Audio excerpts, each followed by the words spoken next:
By word अगर मैं आपसे पूछूं तो मुझे आप ऑप्टिमाइजेशन का क्या मतलब बताएंगे और कौन बताएगा? ऑप्टिमाइजेशन कहते हैं किसको?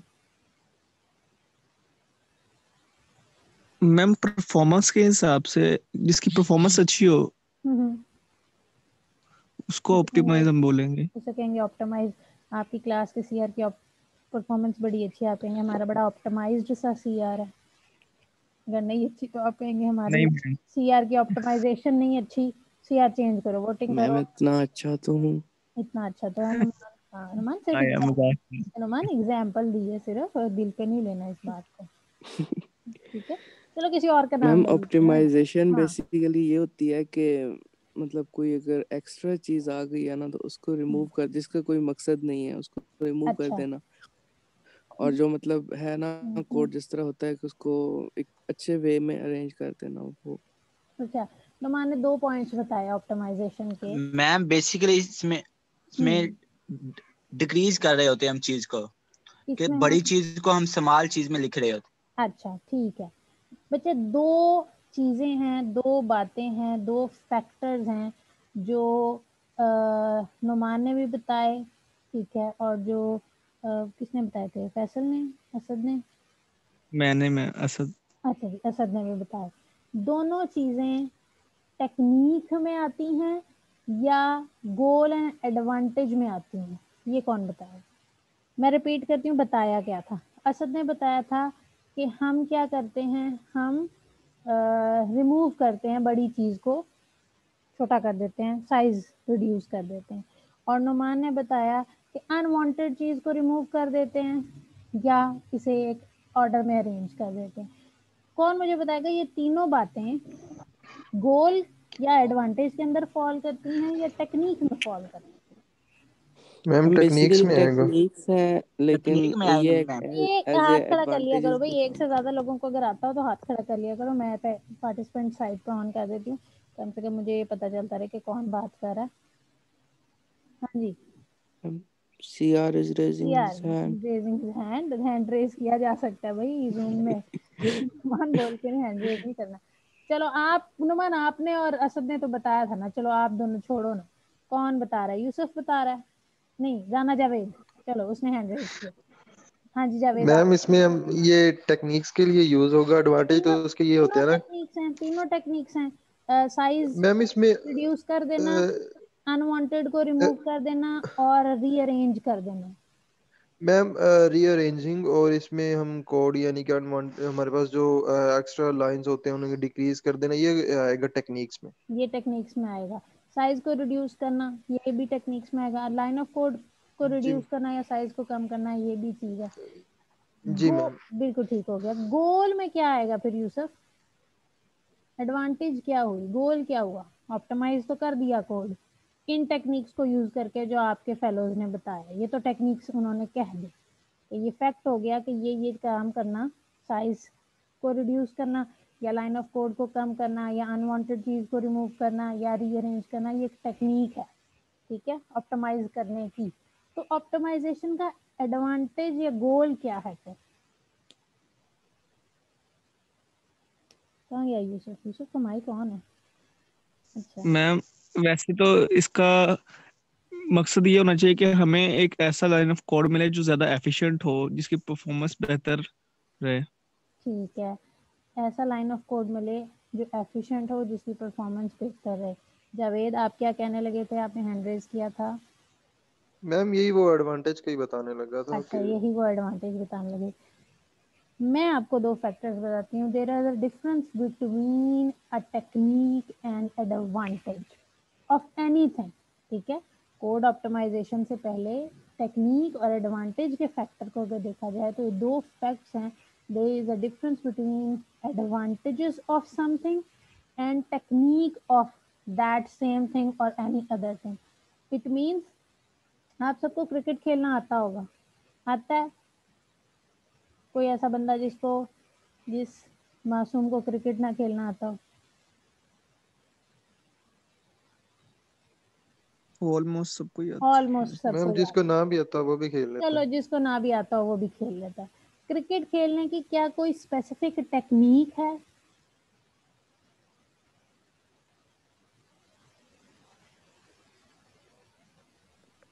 मैम वैसे देखा जाए तो टेक्निक्स हैं, लेकिन यहाँ पे अपनाता कोई नहीं है। नहीं, यहाँ नहीं अपना था वो, एक मैं एक जनरल बात कर रही हूँ, पर इस गेम के कुछ रूल्स हैं जिन्हें टेक्निक्स या रूल्स कहा जाता है। क्रिकेट कह लें आप, फुटबॉल कह लें आप, हॉकी कह लें आप, बैडमिंटन कह लें, ठीक है, आप किसी भी गेम का नाम लें, अगर वो नेशनल या इंटरनेशनल लेवल पे खेली जाती है तो there exist some techniques to follow to play that game, ठीक है। उन टेक्निक्स की बेस पे कुछ एडवांटेज भी मिलता है। फॉर एग्जांपल, मुझे बिल्कुल ज़ीरो एंड पे समझ नहीं है, जज मत कीजिएगा कि मैंने ठीक बोला या गलत। कोई लेग स्लिप या लेग बाय या लेग बिफोर विकेट या नो बॉल, ये सारे रूल्स और टेक्निक्स हैं जो अडॉप्ट किए जाते हैं। पता नहीं मैंने आधे इसमें से ठीक बोले या गलत बोले, आई डोंट नो, ठीक है। क्रिकेट के अंदर चाहे आप नेशनल लेवल पे खेलें चाहे आप इंटरनेशनल लेवल पे खेलें, उस रूल को, उस टेक्निक को अडॉप्ट करते हुए, अगर वो टेक्निक बॉलर के लिए है तो बॉलर को वो एडवांटेज हासिल होता है, अगर वो टेक्निक बैट्समैन के लिए है या फील्डर के लिए है या विकेट कीपर के लिए है तो उस टेक्निक को अपनाने से उसे वो सर्टन एडवांटेज हासिल होता है, और ना अपनाने से सर्टन तरह का लॉस या डिसएडवांटेज भी होता है या ड्रॉबैक। मिनिमम से मिनिमम ड्रॉबैक हो सकता है, मैक्सिमम से मैक्सिमम लॉस कंसिडर कर सकते हैं। ये ऑप्टिमाइजेशन, मैम इसमें अकॉर्डिंग टू सर्कमस्टांसेस भी देखा जाता है ना, कि सर्कमस्टांस कैसे हैं उस हिसाब से क्या टेक्निक होगी। वो तो चीज बच्चे कोड ऑप्टिमाइजेशन में भी मैटर करती है। आपने मुझे एक टेक्निक बताई मैडम, साइज रिड्यूस करना, जिसे कहते हैं एलओसी, लाइन ऑफ कोड को रिड्यूस करना, और दूसरी टेक्निक बताई मैडम अनवांटेड कोड रिमूव करना या रीअरेंज करना। तो ये सिचुएशन टू सिचुएशन मैटर करता है कि आप कोड ऑप्टिमाइजेशन की कौन सी टेक्निक फॉलो कर रहे हैं। लाइन ऑफ कोड बहुत ज्यादा है तो आप रीअरेंजिंग से काम नहीं चलाएंगे, लाइन ऑफ कोड कम है, पहले से ही कम है, और आप ऑप्टिमाइजेशन के लिए हो सकता है रीअरेंजिंग से काम चला लें, फिर आप रिडक्शन ऑफ एलओसी वाले टेक्निक नहीं अपनाएंगे। तो ये तो किसी भी गेम के लिए, तो किसी भी सिचुएशन के लिए टेक्निक मैटर कर, therefore there exist more than one techniques, इसीलिए एक से ज्यादा टेक्निक्स बनाई गई हैं, क्योंकि सिचुएशन को देखते हुए उस सिचुएशन के लिहाज से वो टेक्निक अडॉप्ट कर ली जाए। अब जैसे नो बॉल की टेक्निक या रूल है तो वो बैट्समैन अडॉप्ट नहीं करता है या वो विकेट कीपर के लिए नहीं है, वो बॉलर के ऊपर रूल अप्लाई होता है, या वो बॉलर के लिए टेक्निक है कि आपने लाइन पे पैर आना चाहिए, हाफ आना चाहिए, फुल आना चाहिए, या उससे लाइन से आगे जा सकता है, या क्या चीज़ है, ठीक है। क्यों? सिचुएशन मैटर करती है, अप्लाई होती है बॉलर पे, एज कम्पेयर टू दैट आप वही टेक्निक अपनाओगे जो बॉलर के लिए है। टेक्निक्स रूलर में आ गया ना, there are number of techniques based on number of situations. Optimization कहते हैं what to adopt for betterment and what not to adopt again for betterment.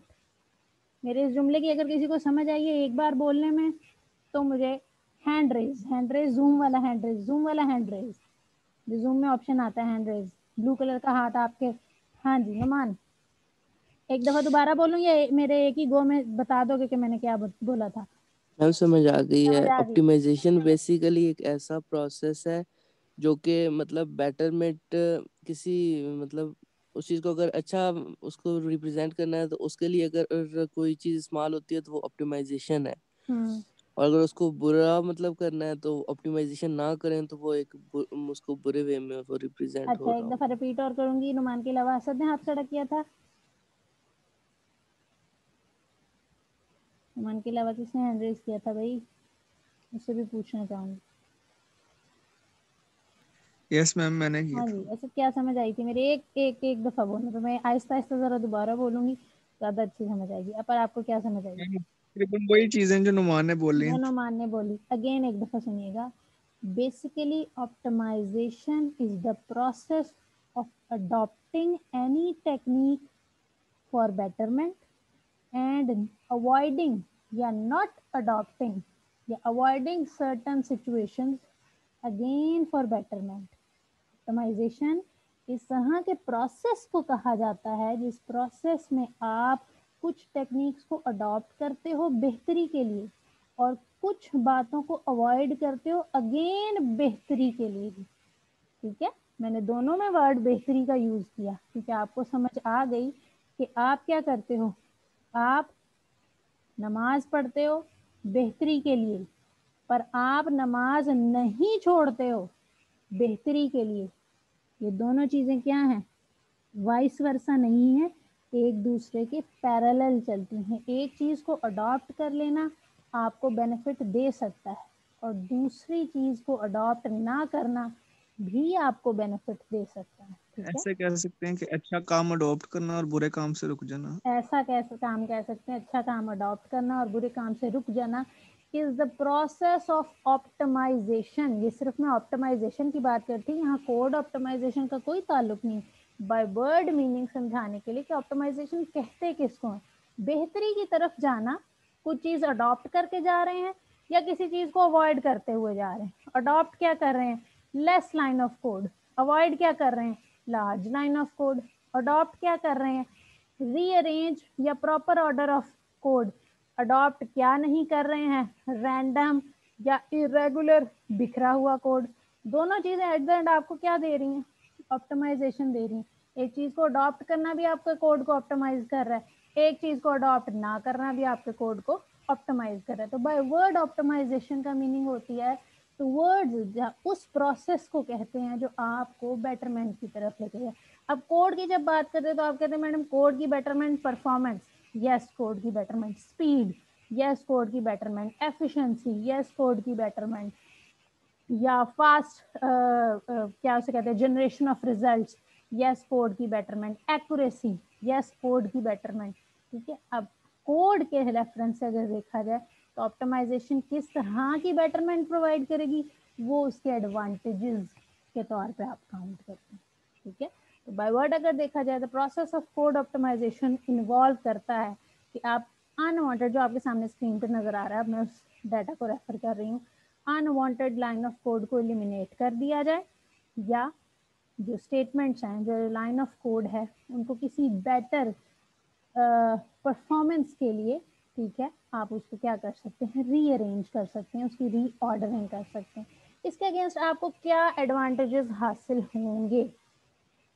पहली चीज है फास्टर एग्जीक्यूशन, स्पीड आ गया ना, स्पीड में बोल चुकी थी advantage. Utilization memory efficiently, efficiency भी बोल चुकी थी, वो चाहे आप मेमोरी के एंड से ले सकते हैं, स्टोरेज के एंड से ले सकते हैं। और बेटर परफॉर्मेंस, परफॉर्मेंस भी मैंने बोल दिया था, एक्यूरेसी भी आप एडवांटेज में ले सकते हैं। ठीक है, आप फास्टर जनरेशन ऑफ रिजल्ट्स भी एज एडवांटेज में ले सकते हैं, क्विक रिस्पॉन्स को भी एज एडवांटेज कंसिडर कर सकते हैं। जो भी आपके डिजायर्ड कोड का बेनिफिट एज अ यूजर या एज अ डेवलपर आपको अचीव हो रहा है वो उसके ऑप्टिमाइजेशन के एडवांटेजेस में काउंट होगा। ये बात क्लियर हुई? थोड़ी लंबी हो गई पर क्लैरिटी के लिए इस तरीके से मैंने एक्सप्लेन की थी। ठीक है, समझ आ गई भाई सबको? अगर अभी यस किसी मैम। को डाउट है यस चलो मैम। चलो गुड हो गया। टेक्निक्स कौन कौन सी हैं? एडवांटेजेस पहले पढ़ लिए, टेक्निक्स बाद में आ रही। कोई हर्ज नहीं, कोई ऑर्डर मैटर नहीं करता। हमने ये देखना है कि एक काम के करने का एडवांटेज क्या है और वो काम किया कैसे जा सकता है। चाहे किया कैसे जा सकता है ये पहले देख लें, चाहे एडवांटेज क्या है ये पहले देख लें, मैटर नहीं करता। इंपॉर्टेंट जो टेक्निक्स हैं वो है जी डेड कोड एलिमिनेशन, ऐसा कोड जो डेड कंसिडर किया जा सकता है। आगे चल के देखते हैं वो कौन सा ऐसा कोड है जिस बेचारे को हम डेड कंसिडर कर सकते हैं। ऐसा कोड होता है, एग्जिस्ट करता है, उसे कहते हैं जी डेड कोड। उसको एलिमिनेट कर देना is one of the optimisation technique. दूसरा जी code movement. Code movement rearranging के मैनर में आती है, जैसे code rearrangement, reordering of code या कोड मूवमेंट के नाम से जाना जा सकता है। फिर स्ट्रेंथ रिडक्शन। ठीक है, how would you perform a strength reduction? You would run an example. ठीक है, देन वो ज़्यादा अच्छे तरीके से क्लियर हो जाएगी। Common sub expression elimination. ठीक है, कौन कौन सी ऐसी कॉमन सब एक्सप्रेशंस हैं, ठीक है, जिसको हम एलिमिनेट कर सकते हैं for the sake of reduction of LOC. ठीक है, line of code. Compile time evaluation के अंदर दो टेक्निक्स आ जाती हैं। कंपाइल टाइम एवेल्युएशन टेक्निक है कोड ऑप्टिमाइजेशन की, पर इसके अंदर दो सब टेक्निक्स आती हैं। कंपाइल टाइम एवेल्युएशन में या कांस्टेंट फोल्डिंग की जाती है या कांस्टेंट प्रोपगेशन की जाती है। ठीक है, या कांस्टेंट फोल्डिंग की जाती है या कांस्टेंट्स को प्रोपोगेट किया जाता है। प्रोपोगेट का मतलब होता है फर्दर आगे मूव फॉरवर्ड करवाना। ठीक है, बाय नेम तो देख लिया जी जी नुमान। सो यही पूछना था कि इनको एक्सप्लेन आगे जाके हाँ जी, आगे करेंगे या जाके एग्जाम्पल्स में, एग्जाम्पल आगे आ रही है, एक एग्जाम्पल लिख दिया गया। ठीक है, कंपाइल टाइम एवेल्यूशन को देखें। ठीक है, बता रहा है कि 2 टेक्निक्स हैं कंपाइल टाइम एवेल्यूशन की, और पहली है हमने देखी थी कांस्टेंट फोल्डिंग, दूसरी है कांस्टेंट प्रोपगेशन। कांस्टेंट फोल्डिंग को अगर देखा जाए, वो कहता है जैसे नेम सजेस्ट करता है कांस्टेंट्स को क्या करना, फोल्ड करना किसे कहते हैं भाई? समेटना। समेटना, कंप्रेस कर देना, बाय वर्ड कंप्रेस करना भी कहते हैं ना। तो आप क्या करते हो, कपड़ों को फोल्ड करते हो, तह लगाते हो, क्यों? क्योंकि आप क्या चाहते हो, बिखरे ना रहे, कम टाइम में जल्दी से कोई शर्ट मिल जाए, कोई पैंट मिल जाए, या कोई ऐसा मटेरियल है। ठीक है, आप बुक्स को फोल्ड करके, ठीक है, उन्हें कंप्रेस करके, ताकि कम मेमोरी ले। The expression that contains the operands having constant values at compile time are evaluated. वो एक्सप्रेशन इस ऑप्टिमाइजेशन की टेक्निक के दौरान, कंफ्यूज नहीं होना, एक एक टेक्निक बहुत डिटेल में बहुत आराम से समझाऊंगी। ऑप्टिमाइजेशन की इस टेक्निक को अप्लाई करते हुए सिर्फ वो एक्सप्रेशंस ऑपरेट होती हैं या उन एक्सप्रेशंस पे कांस्टेंट फोल्डिंग लगाई जाती है जो कि क्या करती हैं, वैल्यूज एट कंपाइल टाइम, जिनके कांस्टेंट्स की वैल्यूज हर ऑपरेंड क्या कर रहा होता है, अप्लाई कर रहा होता है। पहली बात। दूसरी, those expressions are then replaced with their respective result. हर उस एक्सप्रेशन को जिसके ऑपरेंड में मल्टीपल कैलकुलेशंस हो रही हों कांस्टेंट्स की, उन एक्सप्रेशंस को देखा जाता है। जैसे हो सकता है लाइन ऑफ कोड हो 10 लाइन का, पर इस एक्सप्रेशन को देखा गया, क्यों? क्योंकि यहाँ 2 कांस्टेंट एक साथ क्या हो रहे थे, इवेलुएट हो रहे थे, कैलकुलेट हो रहे थे, डिवाइड हो रहे थे, कोई भी आप वर्ड यूज कर सकते हैं। ठीक है, अब कांस्टेंट फोल्डिंग के दौरान वो कहता है इस टेक्निक को अप्लाई करते हुए जब रन टाइम पे, कंपाइल टाइम पे कंपाइलर ने 22/7 की डिवीजन करके फिर उसको डायामीटर से मल्टीप्लाई करना है, तो व्हाई नॉट वी फोल्ड, हम कंप्रेस कर दें उन 2 कांस्टेंट्स को और यहाँ रिप्लेस कर दें किससे? 22/7 का आंसर क्या आता है जी? 3.14। This saves the time at run time. Run time पे अब उसे 22/7 की डिवीजन नहीं करनी पड़ेगी। क्यों? कांस्टेंट फोल्डिंग करते हुए 22/7 को उसने रिप्लेस किया। ऑप्टिमाइज्ड कोड में क्या रिजल्ट आया? 22/7 रिप्लेस हो गया किससे? 3.14। अब जब हम प्रोग्राम को रन करेंगे, ऑप्टिमाइज्ड प्रोग्राम को रन करेंगे, तो वहाँ इस एक्सप्रेशन में, इस लाइन में 22 divided by 7 multiply by diameter नहीं लिखा है। ऑप्टिमाइज्ड कोड में ये लाइन कैसे चेंज हो गई होगी? Circumference of circle is equal to 3.14 multiply by diameter, और रन टाइम पे इस लाइन को वो 1 सेकंड से पहले क्या कर देगा? रन कर देगा। इसको कहते हैं कांस्टेंट फोल्डिंग। कांस्टेंट्स को, मल्टीपल कांस्टेंट्स को क्या कर देना? कंप्रेस कर देना, फोल्ड कर देना और कन्वर्ट कर देना उस एक सिंगुलर इंडिविजुअल कांस्टेंट से जो उसके रिजल्ट के तौर पे उसकी वैल्यू की जगह रिप्लेस हो सकता है। क्लियर हो गई बात? इस टेक्निक की समझ आई? कांस्टेंट फोल्डिंग कैसे अप्लाई की जाती है ऑप्टिमाइजेशन के लिए? Yes ma'am.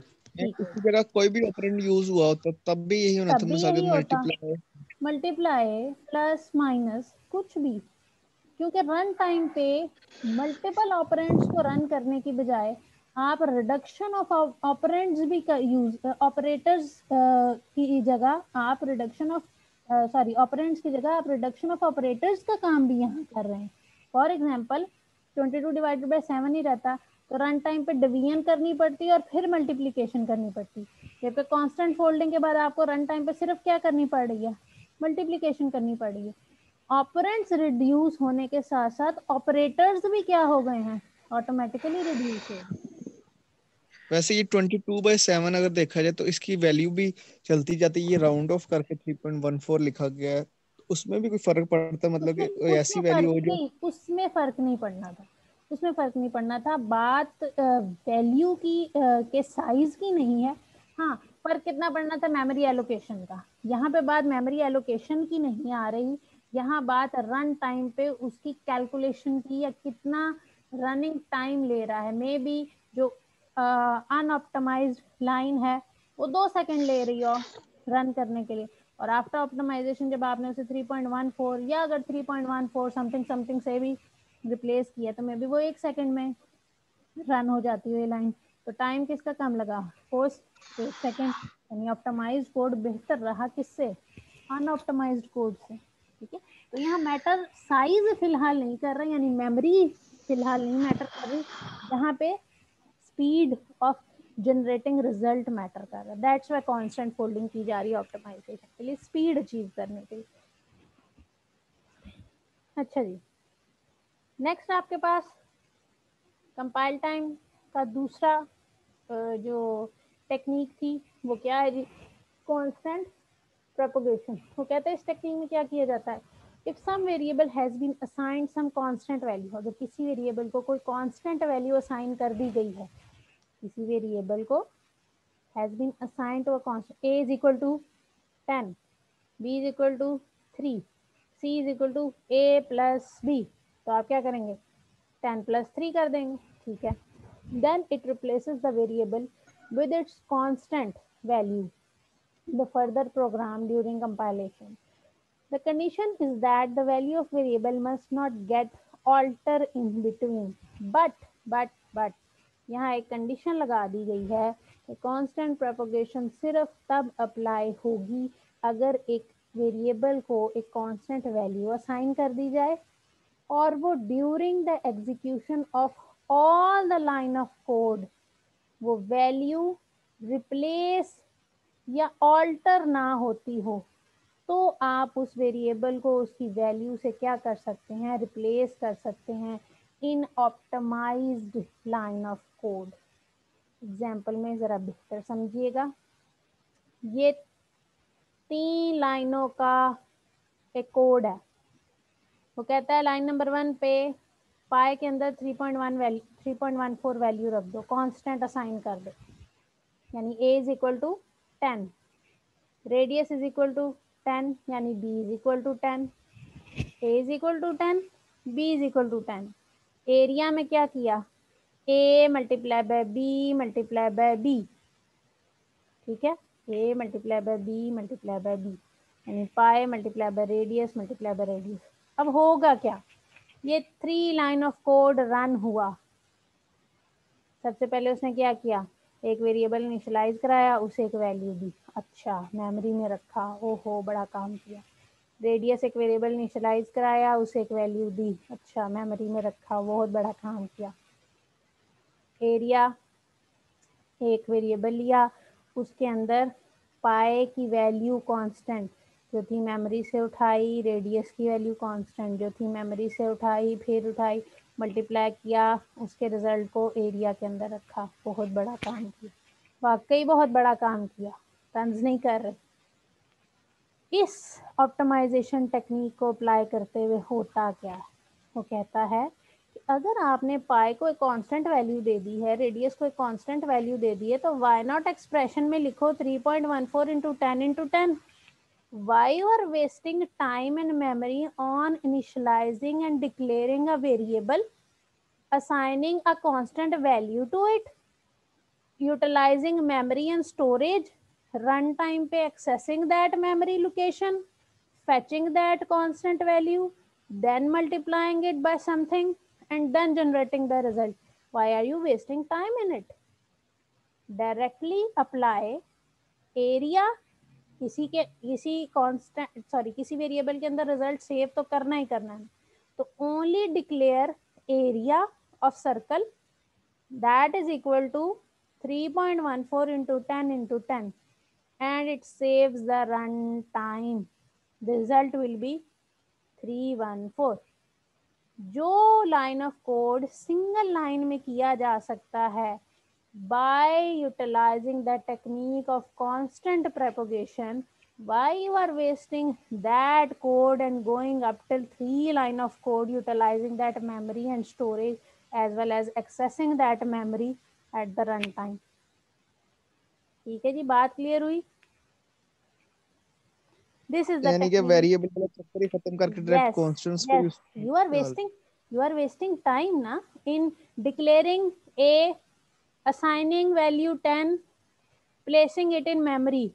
You are wasting time in declaring B, assigning value 10, residing that in memory.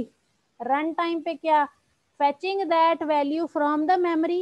Memory को भी आप दोबारा फेच कर रहे हैं रिजल्ट जनरेट करने के लिए, वहां से ए का 10 उठा के ला रहे हैं, देन अगेन बी को रेफर करते हुए बी का 10. Why are you wasting this time? ठीक है, if you can use a constant propagation technique for optimization, you can say मतलब है if a compiler can use, compiler uses that technique and generates the result based on this technique, that result is more optimized than this 3 line of code. Understand? समझ आ गई? Yes, ma'am. चलो, yes ma'am. Madam की English कुछ ज्यादा तो नहीं परेशान होते मैडम की इंग्लिश से? पता चले मैम क्लास के बाद कहते हो कि अच्छी मैडम है भाई, चाहे आ रही हो या नहीं आ रही हो, समझ इंग्लिश नहीं बोलना छोड़ के। भाई कुछ ऐसा मामला है तो मुझे पहले बता दिया करो, मैं अपनी सारी क्लासेस को नो कहती हूँ मैम। जिसको इंग्लिश से No, इशू ma'am. हो वो ही फौरन बात कहे कि मैडम नहीं मैम, हमें बात, समझ आती है तो हम हाँ बस ठीक है। नहीं मैं बहुत फ्रैंकली बात कर रही हूँ आपसे, जिसको कोई इंग्लिश से किसी वर्ड से इशू हो, मैडम काइंडली बात की समझ नहीं आई या आप उर्दू में एक्सप्लेन कर दे या एक दफा नहीं वैसे आसान तरीके से एक्सप्लेन कर। वैसे मैम आप बहुत अच्छा पढ़ाती हैं, समझ आती है, अच्छी आती है। जज़ाकल्लाह, चलो जी अच्छी बात। अच्छा जी, सेकंड मैम हमें इंग्लिश आती है, सारा इंग्लिश में पढ़ाया करें। नुमान ठीक है भाई, अब तो मैं भी कह सकती हूँ ना मेरे अंग्रेज स्टूडेंट्स, मैं भी थोड़ी सी शोखियाँ मार सकती हूँ। यस मैम, चलो जी यकीन माने आप। चलें जी, अच्छी बात। अच्छा जी, further technique common sub expression elimination by name भी इसकी सजेशन से बात पता चलती है। Common it means there exist some similarity, sub expression means more than one expressions को कहा जाता है। एलिमिनेशन ऐसी कॉमन सब एक्सप्रेशंस को एलिमिनेट कर दो जो मोर देन वन टाइम्स या सिमिलैरिटी के साथ कोड में एग्जिस्ट कर रही हों। ठीक है, वो कहता है होता क्या है इसके अंदर। It involves the common sub expression elimination, the redundant expression. redundancy किसे कहते हैं, बात पता है आप सबको? मैम जो रिपीट होती हो बार जो बार। चीज रिपीट होती हो, जो चीज डुप्लीकेट होती है उसे रिडंडेंट कहते हैं। अच्छा जी, मीटिंग एंड होगी, रिकनेक्ट करूंगी तो कनेक्टेड ही रहिएगा। उसे रिडंडेंट कहते हैं। Are eliminated to avoid their recomputation, बार बार क्यों कंप्यूट करना भाई उसको। एक चीज रिडंडेंट है, एक चीज a is equal to 10, a is equal to 10, a is equal to 10, 10 दफा भी लिख लोगे तो मतलब क्या होगा, a इज इक्वल टू 10। और अगर एक दफा भी लिखोगे तो कोड क्या हो जाएगा, ऑप्टिमाइज हो जाएगा। पर उस 10 दफा के लिखने का मतलब एक होगा, पर 10 दफा की इवैल्यूएशन, हर एक दफा उसे क्या करना पड़ेगा, उसको इवैल्यूएट करना पड़ेगा रिपीटेडली, तो वो ज्यादा टाइम कंज्यूमिंग है। तो why waste time? The already computed result is used in the further program when required. ठीक है जी, एग्जाम्पल से ज़्यादा बेहतर समझ आएगी। बिफोर ऑप्टिमाइजेशन कोड देखा जाए और आफ्टर ऑप्टिमाइजेशन देखा जाए। बिफोर ऑप्टिमाइजेशन देखें, there is a value s is equal to 4 multiply by i। ठीक है जी, फर्स्ट टाइम आ रहा है, कोई रिपीटेड एक्सप्रेशन तो कंसिडर नहीं हो रही, एवेलुएट होगा। s2 is equal to a something, array को वो रेफर कर रहा है s1। ठीक है जी, फर्स्ट टाइम आ रहा है। s3 is equal to 4 multiply by j, first time आ रहा है। ये अगर देखा जाए s4 is equal to 4 multiply by i, this is the redundant expression. s4 redundant expression है, क्यों? 4 मल्टीप्लाई बाय i s1 को भी तो असाइन था, 4 मल्टीप्लाई बाय i s1 को भी असाइन था। तो if I am saying a is equal to 10, b is equal to 10, c is equal to a plus b, तो अगर 10 इंटू 10 ही प्लस करना है तो मैं a प्लस a भी तो कर सकती हूँ, या b प्लस b भी तो कर सकती हूँ। अगेन वो वैल्यू, सेम वैल्यू 10 a को दूँ, अगेन सेम वैल्यू 10 b को दूँ, और अगर मुझे पता है कि मैंने 10 प्लस 10 ही करना है तो मैं ए को ही रिपीट क्यों नहीं कर सकती, सिर्फ ए ही असाइन करूं और सी के अंदर लिख दूं ए प्लस ए या A multiply by A. Why am I assigning another 10 same value to b? ठीक है, तो ये रिडंडेंट एक्सप्रेशन कंसिडर होगी. S5 is equal to n. अब S6 में देखें वो क्या कर रहा है. S6 में वो कर रहा है जी b रेफर कर रहा है S4 को प्लस S5. यहाँ रिडंडेंट एक्सप्रेशन को फिर यूटिलाइज भी किया जा रहा है. ठीक है, एक तो उसे इनिशियलाइज करके डिक्लेयर करके उसकी यूजेज कंसिडर हो रही है, दूसरा यहाँ यूटिलाइजेशन भी कंसिडर हो रही है. आफ्टर ऑप्टिमाइजेशन देखें जी, कोड यहाँ था जी कुछ 6 अदद लाइन का, यहाँ कोड हो गया 5 अदद लाइन का. कैसे? S1 as it is declare हुआ, इनिशियलाइज हुआ, कंप्यूट हुआ. S2 as it is compute हुआ. S3 S4 क्योंकि रिडंडेंट था, अनरिक्वायर्ड था, ठीक है, रिपीटेटिव था, डुप्लीकेट था, यूटिलाइज करना जरूरी नहीं, eliminate that line of code. S5 and S6 में देखिएगा S4 को रिप्लेस किससे किया आपने? S1 से. क्यों?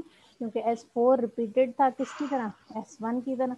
चाहे S4 लिखें चाहे S1 लिखें, मतलब एक ही है. इस टेक्निक को कहते हैं कॉमन सब एक्सप्रेशन एलिमिनेशन. ये भी कोड को ऑप्टिमाइज करने के लिए इस्तेमाल होती है. जावेद कुछ पूछे आपने? मैम इसमें हमने यूज ही एक बार करना है तो हमने 2 बार लिखा ही क्यों था पहले? हाँ जी, 2 बार लिखा ही क्यों था? यही वो ड्रॉबैक्स हैं जो कंपाइलर ऑप्टिमाइज करके आपके एलिमिनेट कर देता है.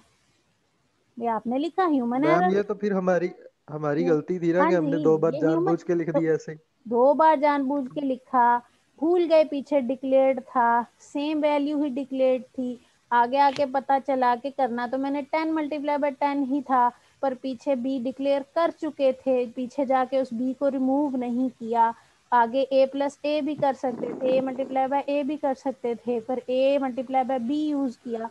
ये सारे ह्यूमन एरर्स है ना. कोड कौन कर रहा है? मशीन ऑटोमेटिकली तो कोड नहीं कर रही. लैपटॉप को मैंने बोला लैपटॉप कोड, लैपटॉप कोड करने लग गया. लैपटॉप को तो कोड समझ नहीं आता, मुझे तो अपनी उंगलियां चलानी पड़ेंगी जी. मैंने वेब में कोडिंग करनी है, जावा में करनी है या पाइथन में करनी है. तो जब मैं कर रही हूँ तो मैं गलती कर सकती हूँ, जब आप कर रहे हैं तो आप गलती कर सकते हैं. कंपाइलर क्या करता है? इन्हीं गलतियों को तो ऑप्टिमाइज करके, रिमूव करके आपके सामने एक ऑप्टिमाइज कोड दे देता है. ठीक है जी, बात समझ आ गई. ये गलती की जी है, मैम. अब वो गलती या तो आपने की है या तो मैंने की है या फिर नुमान ने की है. अब सीआर ऐसा होगा तो गलती तो होगी.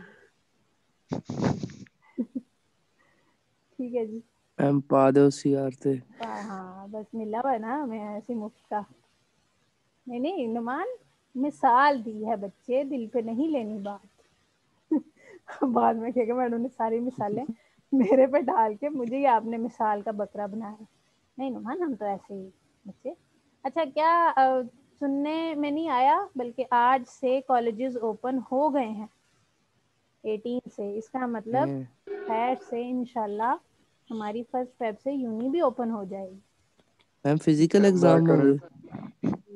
फिजिकल होगा तो इसका मतलब मुश्किल भी होगा. मैम मैम ये तो अलग प्रोटेस्ट हो रहे बात है. हैं आज लाहौर में. ओहो, तो होते ही रहते हैं. मैम गवर्नर हाउस ये उन्होंने ये इसीलिए कर रहे हैं कि कैंपस में एग्जाम यानी कि नहीं देने. नहीं देने. अच्छा यस जी, मैम. Yes ma'am. जब पिछला सेमेस्टर गुजरा था कोई हद दर्जे का प्रोटेस्ट ऑनलाइन हुआ कि हमने ऑनलाइन नहीं देने, और अब ये कहते हैं मैम हमने अब कैंपस तो में ऑनलाइन की तुम आदत लोग हो मैम गई है. तुम लोग मैम किसी वो तरीके ऑनलाइन की से किसी हाल में खुश ही नहीं हो. मैम वो यही है ना कि इंसान को जो चीज दी जाए ना तो वो कहता है नहीं ये गलत है. बस तुम लोग जो और ना मैम मुफ्त में हमने मिले. कहा था कि हमें फिजिकली इन्होंने पढ़ाया हुआ है टीचर्स ने, तो हमारे ऑनलाइन एग्जाम नहीं होंगे. अच्छा अब हम कह रहे हैं कि हमें ऑनलाइन पढ़ाया हुआ है तो फिजिकल तो एग्जाम ऑनलाइन ही हम एग्जाम. कैसे दे सकते हैं. अच्छा, चलो जी. मतलब कोई आप लोगों का इरादा नहीं कि आप कोई मैडम से मुलाकात ही हो जाए, मैडम शक्लें ही देख लें कि ये मैम वो आपसे हम स्पेशल आप मासूम वैसे अरेंज इंसान कर ले हम. नुमान नहीं मैम, आप एक असद. एक दफा बता दें, मैम हम आ जाएंगे सुरखों मिलने के लिए. बिल्कुल बिल्कुल. तो ये जो ये मैम मेरे मैम अंग्रेज वीडियो भी ऑन हो जाती है. वीडियो भी ऑन है. ये मेरे जो अंग्रेज हैं शहजादे, ये कौन किस नाम से मैं किसको पुकारूं? मैं चाहे पूरी दुनिया में नुमान नुमान करती हूँ और नुमान मेरे पास से गुजरे